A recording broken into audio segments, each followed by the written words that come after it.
Morning guys. So we're on day 2 of this project and my intention is to make it look more like a complete vehicle. So I want to put the boot lid back on, I want to get the bonnet back on, I want to put the steering wheel back on, bolt up the steering column.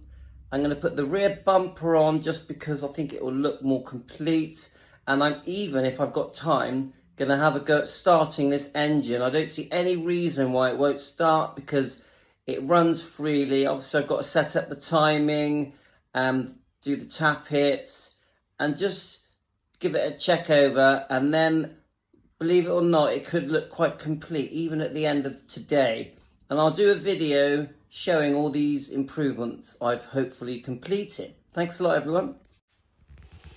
So I'm gonna play around and try and get the boot lid back on. I found the spring, but the two little plates that go inside where the hinges are missing, so I'm gonna have to make those up. It'll look nice with the boot lid back on. I'm gonna keep my tasks for day 2 quite simple. That engine just looks so good back in place, doesn't it? So I've also got a fiberglass bonnet that has reinforced plates that bolt to the bonnet bracket here, the ones that flip up and down that nearly kill you when you when you go near them, so be very careful. So get the bonnet back on, that will look great, and I might hang it from the columns just to make it easier to fit. And then I want to get the steering working and the steering wheel back on, so I'm going to reconnect the steering column to the steering box.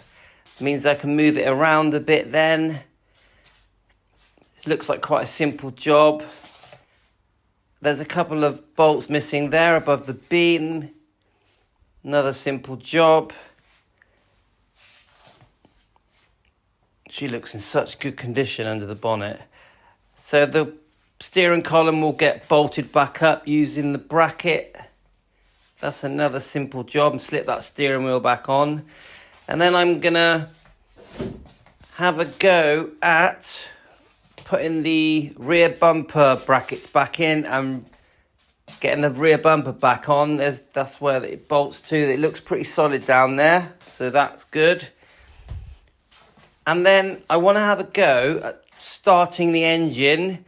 It's got the wrong rotor arm on it and the wrong cap as well. So I'm going to have to change those, and I'm going to set up the timing.